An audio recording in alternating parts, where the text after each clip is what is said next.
Lady Clara, you must forgive me. She is my wife. I wish it were true.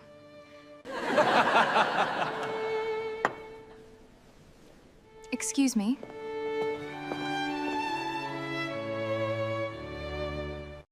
Nathaniel Ashford, Duke of Harrowmere, smiled the way he always smiled when he had just escaped something, lazily, charmingly, like the whole world was a joke he had already heard. Lady Selina Markham, who had spent the last 4 minutes cornering him before half of Lady Merrow's guests and demanding to know why a Duke of 32 was still so stubbornly unmarried, blinked once, flushed, and retreated with whatever dignity she had left. The joke had worked perfectly. Except Clara had gone very still. The color that rose in her face was not the light, amused blush of a woman laughing along. It was deeper. The kind of color that appears when something touches a place that was never meant to be touched in public. She lowered her eyes. Her fingers tightened slightly at her sides. And then, so quietly that the music nearly swallowed it whole, she whispered words she had absolutely no business saying out loud. I wish that were true. Nathaniel heard it. Every word. Clear as glass. The laughter around them continued. The musicians played on. 300 people kept moving through Lady Merrow's grand ballroom without the faintest idea that anything had shifted. But Nathaniel had stopped smiling. Not visibly, his expression held, trained by years of practice, but something behind it had gone very quiet. He did not look at Clara. He could not look at Clara. Because if he did, something in his face might show exactly how hard those 4 words had just landed. Clara did not wait to find out. She set her glass down on the nearest surface, said something brief and polite to no one in particular, and walked away from him through the crowd with her chin up, her steps even, and her back perfectly straight. The picture of composure.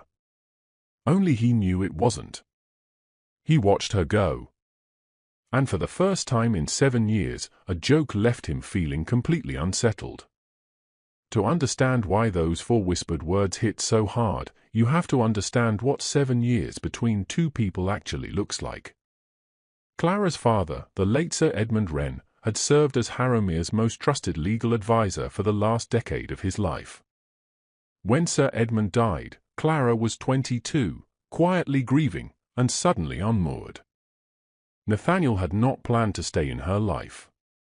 But then there were letters about the estate, then letters about nothing at all, then shared tea in the Harrowmere library that stretched past the appropriate hour, then arguments about books neither of them cared that much about. Then dances. Then the kind of quiet loyalty that never needed to be announced because it simply showed up, every single time, without being asked. Society noticed before either of them did. They moved too easily together. They argued the way people argue when they are completely safe with each other. Nathaniel looked for her whenever he entered a room. Clara understood him better than women who had tried very hard to do so ever managed. Whenever someone suggested there might be something more between them, Nathaniel laughed it away. She is my oldest friend, he would say. Clara would smile. She had become very good at surviving that sentence. The morning after Lady Merrow's ball, Nathaniel woke up and immediately wished he hadn't. Because the first thing his mind produced, before duty or correspondence or the business of being a duke, was 4 words in Clara's voice. Soft. Certain. Completely unguarded. I wish that were true. He told himself it meant nothing. He told himself she had simply been caught off guard, that it was embarrassment, that he had misheard, that the music had been too loud and his imagination too active. He told himself this with great confidence several times before breakfast and did not believe a single word of it. For 7 years, the jokes had been protection. Every time someone asked why no woman ever seemed to hold his attention, he laughed. Every time society nudged him toward a match, he deflected. Every time he noticed the way a room felt different when Clara was in it, he filed it quietly away under friendship and left it there.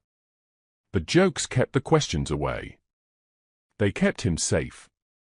They did not feel safe anymore. Clara, meanwhile, was not sleeping at all. She had replayed the moment 100 times before she reached home and another 100 times after. The whisper had come out before she could stop it, honest and small and absolutely ruinous. She was certain he had heard. The slight stillness in him had told her everything.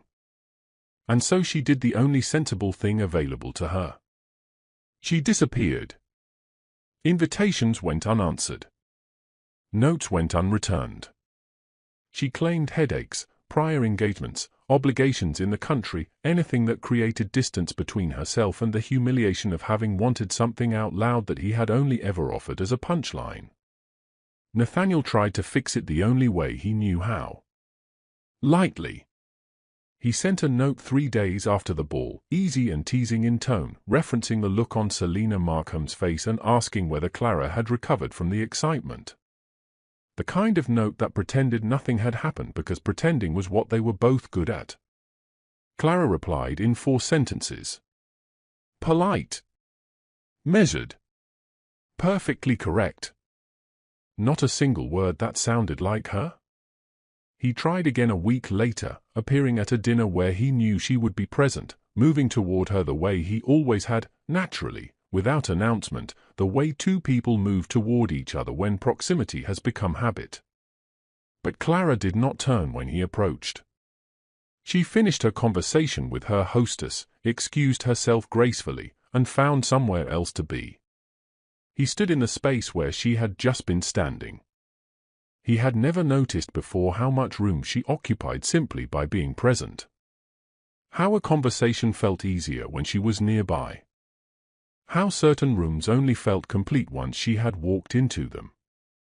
He noticed now, because for the first time, she was deliberately leaving them before he arrived. It frightened him in a way he had not expected. Not the grand, dramatic fear of a man in a story. Something quieter and more dangerous than that. The fear of someone who has just realized he may have already lost something he never once admitted he possessed. He was still turning that over, still trying to decide what exactly he intended to do about it, when the whispers reached him. A new name. Spoken beside Clara's with increasing frequency. A man who had apparently been attending the same gatherings, finding reasons to seek her out, and doing so with a deliberateness that society had already begun to notice. Lord Julian Vale. Nathaniel did not know him well. But he knew enough to feel something sharp and unpleasant move through him the moment he heard the name paired with hers. He told himself it was concern. He was already starting to suspect it was something else entirely. Lord Julian Vale did not stumble into Clara's life. He arrived. That was the only word for it. Deliberate. Precise. The way a man arrives when he has already decided the outcome and is simply managing the steps between intention and result. He was elegant without being showy, charming without being obvious, and he possessed the particular gift of making whoever he was speaking to feel as though they were the most interesting person in any given room. He was 36, titled enough to move freely in good society, and he directed his full attention at Clara Wren with a focus that was, frankly, alarming to anyone paying close enough attention. Most people were not paying close enough attention. Julian appeared first at the Hartwell Music Hall, 3 weeks after Lady Merrow's ball. He sought Clara out specifically, not the way men sometimes drifted toward available women at social gatherings, but directly, purposefully, as though he had already identified her across the room and simply needed to close the distance. He asked about a collection of legal texts she had mentioned to their hostess in passing. He had apparently overheard, apparently found it fascinating, apparently read 2 of the same volumes himself. Clara, who was accustomed to men either ignoring her opinions entirely or tolerating them politely while waiting for the conversation to shift to something more appropriate, was caught completely off guard. He did not just listen. He responded. He pushed back on one of her points with genuine intelligence, conceded another with genuine grace, and by the time the music began, Clara had been talking for 20 minutes without once feeling like she needed to make herself smaller to fit the conversation. He called her perceptive. He called her sharp. He said, with complete apparent sincerity, that he had not had a conversation that interesting in months. Clara told herself it meant nothing. She went home and thought about it for 2 hours. The week that followed brought 3 more encounters, each one feeling slightly less coincidental than the last. Julian was at the Pemberton Gallery viewing. He was at Lady Ashworth's afternoon tea. He appeared at the edge of a garden party hosted by mutual acquaintances and navigated directly to Clara's side within 10 minutes of arriving, as though her location in any room was simply information he already had. And Clara, who was still raw and quietly humiliated from the ballroom, who was still receiving Nathaniel's polite, careful notes and returning them with polite, careful replies that cost her more effort than she would ever admit, Clara let herself enjoy it. Because Julian was certain. That was the thing that made him dangerous, though she did not yet understand it in those terms. He did not hedge. He did not joke. He did not offer warmth and then immediately retreat behind charm when it landed somewhere real.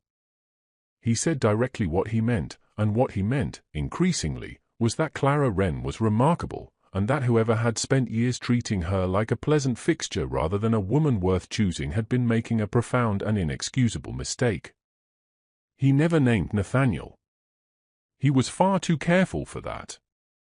But the implication arrived cleanly every time. "You deserve someone who sees you clearly," he said one afternoon in Lady Ashworth's garden, his voice quiet, entirely serious. "Not someone who keeps you conveniently close without ever committing to what that closeness means." Clara said nothing. She did not need to. The words had already found exactly the wound they were aimed at. Nathaniel heard about the garden party from 2 different sources before noon the following day. He told himself he was not bothered. He told himself Julian Vale was simply another man in a long line of men who occasionally noticed Clara, and that Clara was perfectly capable of managing her own social calendar without his involvement. He told himself this across 3 cups of coffee and most of a morning he could not concentrate through. By afternoon, he had decided he needed to speak to her. He found her at a lending library on Farrow Street, browsing the legal and history collection the way she always did, unhurried and entirely absorbed. He approached. She looked up.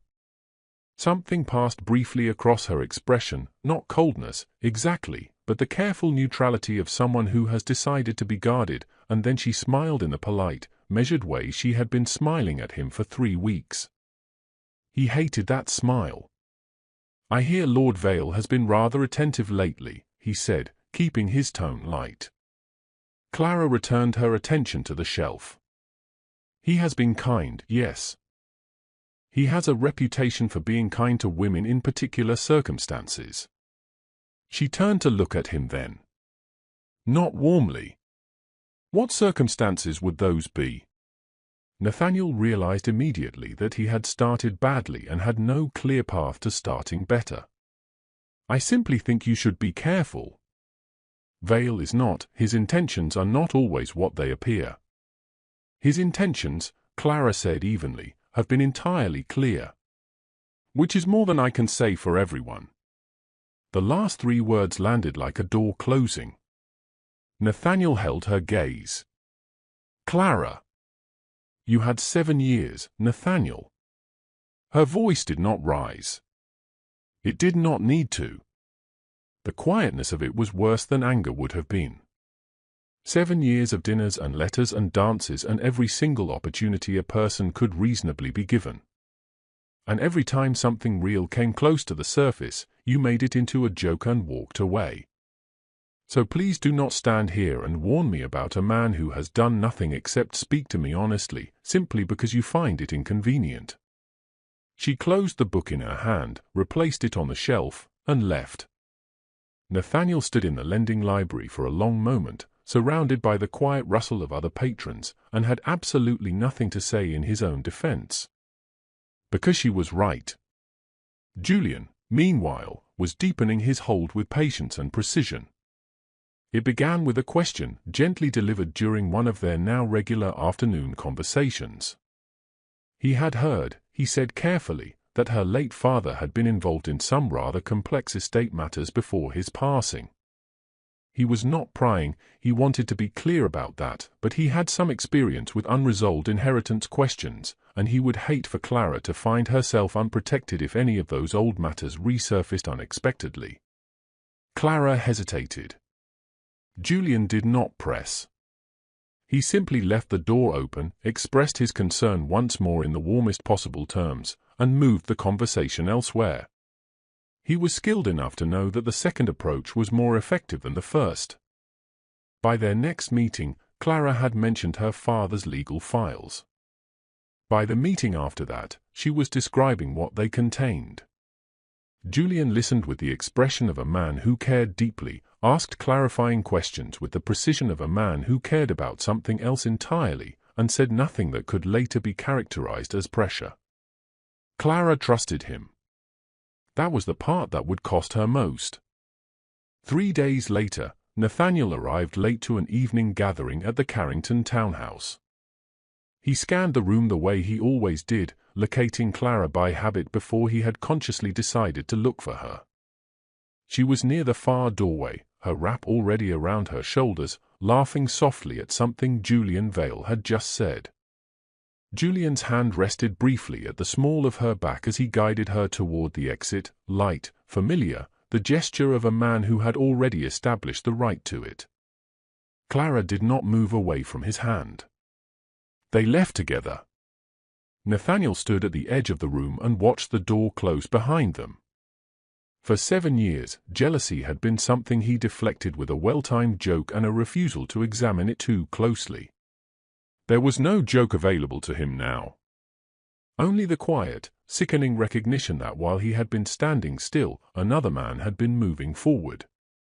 And Clara, patient and warm and completely deserving of someone who chose her without hesitation, had finally stopped waiting for him to be that person. The feeling sitting in his chest was not amusement. It was regret. And it was only just beginning. Nathaniel did not go to Clara first. He went to his solicitor. It was not the dramatic move. It was not the move of a man in a story who charges forward on instinct and feeling. It was the move of a man who had spent enough years managing a dukedom to know that instinct without evidence was simply jealousy with better posture. And Nathaniel was uncomfortably aware that jealousy was exactly what Clara would call it if he returned to her with nothing more than a bad feeling and a wounded pride. So he was quiet about it. Methodical. He sent word to his solicitor, a careful man named Aldridge who had handled Harrowmere's legal affairs for 15 years and had extensive contacts across London's estate and property networks. He asked for anything connected to the name Julian Vale. Debts, dealings, disputes, associations. Anything at all. Aldridge came back within 4 days. What he brought was worse than Nathaniel had expected. Julian Vale carried debts that had been restructured, transferred, and obscured across at least 3 different financial arrangements over the past 6 years. On the surface, the numbers looked manageable. Beneath the surface, the architecture was the work of a man who had become expert at making insolvency look like liquidity. There were 2 civil disputes connected to property transactions that had collapsed under suspicious circumstances, both involving women who had recently lost male relatives and found themselves navigating inheritance questions alone. One case had been quietly settled. The other was still unresolved, the complainant having run out of resources to pursue it further. There were whispers, too, from estate contacts in 2 counties. A pattern of forged witness statements attached to debt claims. Documentation that appeared legitimate until examined very closely by someone who knew what they were looking at. Julian Vale had never been formally charged. He was too careful for that. But the shape of what he left behind him was unmistakable to anyone willing to look at the full picture rather than the carefully presented surface. Nathaniel sat with Aldridge's report for a long time. Then he asked one more question.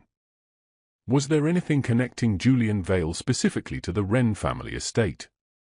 Aldridge's answer made his blood run cold. Sir Edmund Wren, Clara's late father, had been one of the most meticulous legal minds Nathaniel had ever encountered. In the final years of his life, Sir Edmund had quietly inserted a protective codicil into a disputed property arrangement connected to a small but legally significant parcel of land in the north. The dispute involved forged debt claims against the original landowner, a family now largely dispersed, and Sir Edmund had structured the codicil specifically to prevent any single party from seizing the property without documented consent from a named legal heir. Clara was the named legal heir. She did not know this. Sir Edmund had never troubled her with the details because the dispute had appeared dormant at the time of his death, and he had not wanted to burden his daughter with legal complexities she would likely never need to engage with. Julian Vale knew about the codicil. He had known before he attended the Hartwell musical. Before he sought Clara out across a crowded room and told her she was the most interesting person he had spoken to in months. Before every carefully timed encounter, every open compliment, every quiet suggestion that the man who had kept her closest had never truly chosen her. All of it, every conversation, every moment of apparent sincerity, had been navigation. Julian needed Clara to sign a document that would formally transfer her inherited legal standing in the dispute to a third-party administrator. The language was designed to read as protective. A simple clarification of inheritance rights, presented as a safeguard against future complications. In reality, it would quietly extinguish the codicil Sir Edmund had died protecting and clear the legal path for Julian to complete a property seizure that had been stalled for years. He had not courted Clara because she was remarkable. He had courted her because she was useful. Clara did not see it. How could she? Julian had been patient and precise and had spent weeks building exactly the version of himself she most needed to believe in. By the time he placed the document before her, he had already framed it carefully, a routine matter, old legal paperwork her father had left unresolved, a minor formality that would simply tidy things and protect her interests going forward. He presented himself as her guide through complexity she had never been equipped to navigate alone. He was not wrong that she felt unequipped. That part, at least, was real. Clara sat with the document for 2 days. Something about it nagged at her, some instinct she could not quite name, a faint unease that surfaced whenever she read certain passages and then dissolved again when Julian was beside her, calm and certain and entirely reassuring. He did not push aggressively. He was far too skilled for that. He simply returned to it gently, consistently, with the patience of a man who knew time was on his side. She nearly signed it on a Thursday afternoon. She had the pen in her hand. She was telling herself that her hesitation was simply the residue of old grief, that her father's papers felt sacred in a way that made any interaction with them feel like a kind of betrayal, that Julian was right and this was simply sensible and she was being sentimental about paperwork. She was still telling herself this when she heard a knock at the door. Nathaniel did not wait to be announced. He came through the door of Clara's sitting room with Aldridge's report in his hand and the expression of a man who had rehearsed a calm, measured approach the entire journey over and abandoned it completely the moment he saw the document on the table and the pen in Clara's hand. "Do not sign that." Clara stood immediately, the pen still in her fingers, her expression shifting from surprise to something tighter.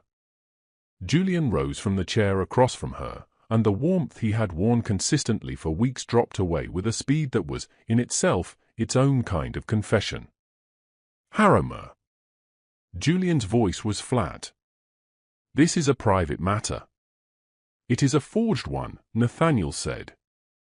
He placed Aldridge's report on the table beside the document. "The debt claims attached to that property dispute are fabricated. 2 of the 3 witnesses listed in the original filing do not exist under the names provided. And the administrator named in that document, he tapped the page Clara had nearly signed. Is a shell arrangement with no legal standing that has been used twice before to strip inheritance protections from women who did not know what they were surrendering. Clara looked at the document. Then at Julian. Julian looked at Nathaniel with the particular contempt of a man whose careful work was being dismantled in front of him. "You want to play the protector now," Julian said, his voice dropping into something quieter and far crueler. "That is remarkable, Your Grace. Truly. You had 7 years to choose her. 7 years of dinners and dances and letters and every possible moment a man could be given. And you did nothing. You kept her close enough to be convenient and far enough away to stay comfortable. So forgive me if I find your sudden concern a little difficult to take seriously." The room went very still. Clara's eyes moved to Nathaniel's face. The accusation had landed because it was not entirely wrong, and every person in that room knew it. Nathaniel held Julian's stare and felt the words settle into him like a stone dropping into cold water. He did not flinch away from them. He had no right to. "You are not wrong," he said quietly. "I wasted time I should not have wasted. That is true." He kept his eyes on Julian. "But you knew about the codicil before you ever spoke to her. You manufactured every conversation, every confidence, every moment she trusted you. I hurt her through fear and carelessness. You hurt her through calculation. Do not stand in the same room and suggest those are equivalent." He turned to Clara. "Call for Aldridge. Have him read the document beside your father's original codicil. Every discrepancy will be visible within 10 minutes. Clara set the pen down. She did not look at Julian again. Julian understood, then, that the room had turned completely. He retrieved his coat with the controlled movements of a man swallowing fury, said nothing further, and left without being asked twice. The door closed. The sitting room was very quiet. Clara stood at the table, looking at the document she had nearly signed, and felt something move through her that was more complicated than relief. Julian was gone. The scheme had collapsed. She was safe. Those things were true and they meant nothing at all compared to what was sitting beneath them. He had targeted her deliberately. Every word he had ever said to her had been aimed at something other than her. Every moment she had believed herself seen and chosen and valued had been architecture. A performance designed specifically to exploit the wound Nathaniel had left open in that ballroom. She had walked straight into it. Not because she was foolish. Because she had been starving for exactly what Julian pretended to offer. She looked at Nathaniel standing across the room and felt 2 separate things at once. Gratitude that he had come. And a grief that had nothing to do with Julian Vale at all. Julian had lied to her on purpose. But Nathaniel had been standing beside her for 7 years, and she had whispered 4 words in a crowded ballroom, and he had kept smiling like it was nothing. The deeper wound had never been Julian. It had always been that. Nathaniel did not leave immediately after Julian walked out. He stayed where he was, on the opposite side of the room, giving Clara the space to breathe, to steady herself, to decide what she wanted to do with the silence that had settled over them both. He had learned enough about her in 7 years to know that she did not want to be rushed through difficult feelings. She needed to arrive at them in her own time, on her own terms, and the kindest thing he could do right now was simply remain present without demanding anything from that presence. Clara stood at the table for a long moment. Then she moved to the chair by the window and sat down, and looked out at the street below, and was quiet for long enough that the afternoon light shifted slightly around them. When she finally spoke, her voice was even. Careful. The voice of a woman who had decided to say something honest and was holding it steady through sheer will. "I need to tell you something about the ballroom."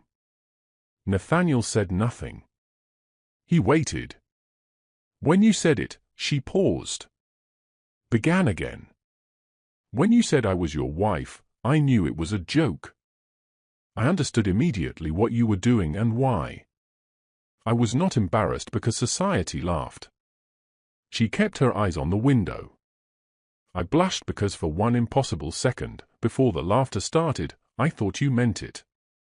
The room was very still. 1 second, she said quietly. That was all it took. 1 second where I believed it was real, and I felt, she stopped. Her jaw tightened slightly. It does not matter what I felt. What matters is that it was not real, and I knew it was not real, and my heart apparently did not receive that information in time. So when I whispered what I whispered, I was not being dramatic. I was not performing for the room. I was simply telling the truth before I could stop myself. She turned from the window then, and looked at him directly for the first time since Julian had left. And then you kept smiling. Like nothing had happened. Like I had said nothing at all. Nathaniel held her gaze. He did not look away. He did not reach for a deflection or a softening phrase or any of the dozen small escapes he had spent 7 years perfecting. He simply let her words stand exactly where she had placed them, because they deserved that, and so did she. I heard you, he said. I want you to know that. I heard every word. I simply did not know, in that moment, what I was allowed to do with them. Clara waited. Nathaniel crossed the room slowly and took the chair across from her, close enough that the conversation no longer had to carry across a distance. He rested his forearms on his knees and looked at his hands for a moment, and then looked at her with the expression of a man who has finally decided that the cost of honesty is significantly lower than the cost of continuing to avoid it. When I said it, he began, it came out easily. Too easily. I had intended it as a deflection. Something quick and light to move Selina along and restore the natural order of the evening. But the moment the words were out, something in me recognized them in a way I was entirely unprepared for. He paused. Calling you my wife felt natural. Not performed. Not borrowed. Natural. Like a sentence my mouth already knew how to say because some part of me had already been thinking it for a very long time without my conscious permission. Clara's expression did not change. But she had gone very still. I have hidden behind humor for years, he continued. Every time something real surfaced between us, I turned it into a joke and retreated before it could require anything from me. Not because it meant nothing. Because it meant too much. Because you are the one person in my life whose opinion of me I cannot afford to lose, and the possibility of reaching for something more and being wrong, of damaging what already existed between us, was more frightening than I knew how to manage honestly. He met her eyes. I was a coward. I dressed it up as wit and called it friendship, and I let you carry the cost of my cowardice for 7 years. Julian was right that I wasted time.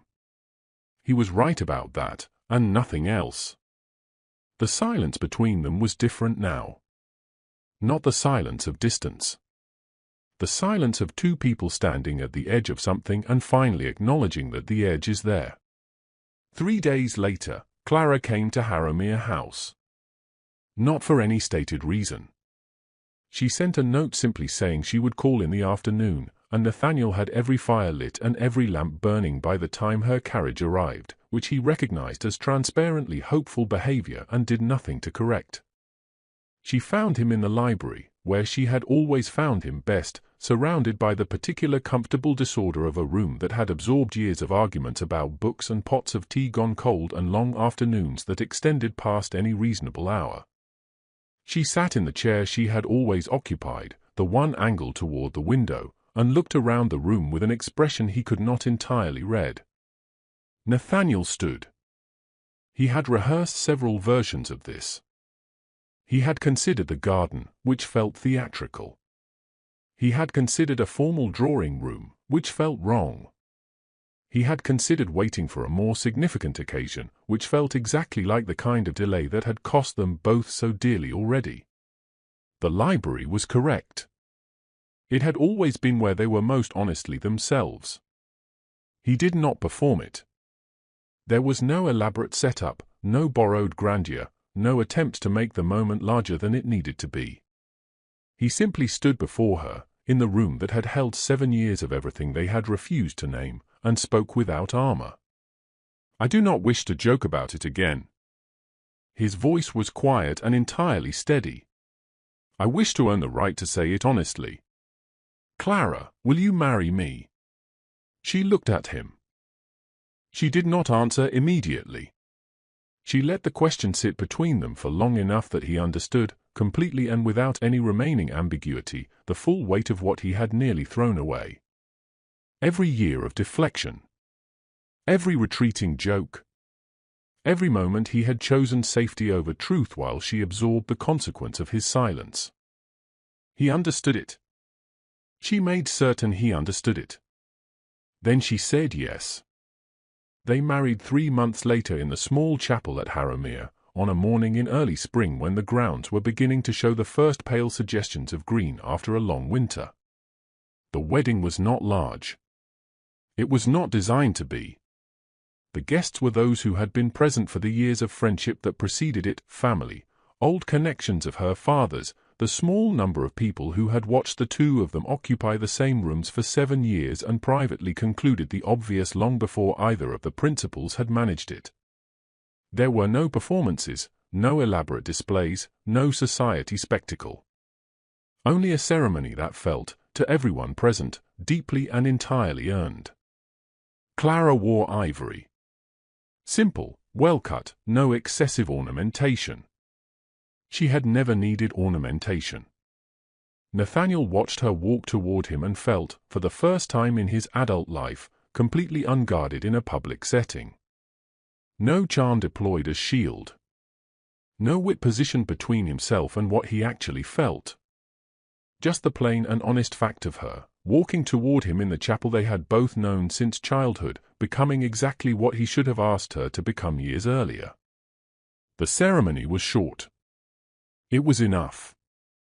At the reception, the rooms were warm and the conversation was easy, and Nathaniel was standing beside Clara near the tall windows when the Duchess of Fenmore approached them with the particular delighted expression of a woman who had been waiting a long time to make a specific remark. "Well, Your Grace," she said, her eyes bright with amusement, "I suppose the ballroom joke finally came true." Several nearby guests smiled. It was the sort of observation everyone present had been thinking and no one had yet been bold enough to deliver aloud. Nathaniel looked at Clara first. He always looked at Clara first now. It had become the most natural thing he had ever done. Then he looked at the Duchess and said simply, "No." He reached for Clara's hand. Found it immediately, the way he found everything now, without searching. The joke was pretending I did not mean it. The Duchess laughed. The nearby guests laughed. The warmth in the room expanded by some quality that had nothing to do with the fires burning in the hearths. Clara turned to look at him, and the color that rose in her face was the same color it had been in Lady Merrow's ballroom on a winter evening that had started everything. The same deep, unguarded blush of a woman caught somewhere between happiness and disbelief that the thing she had wanted most had actually, finally, arrived. Only this time, she did not lower her eyes. She did not excuse herself quietly from the room. She did not whisper. She simply looked at her husband, and the words settled over both of them like something that had always been true and had only just been given permission to exist out loud, and she smiled. Because this time, it was real. This time, it was honest. This time, it was hers.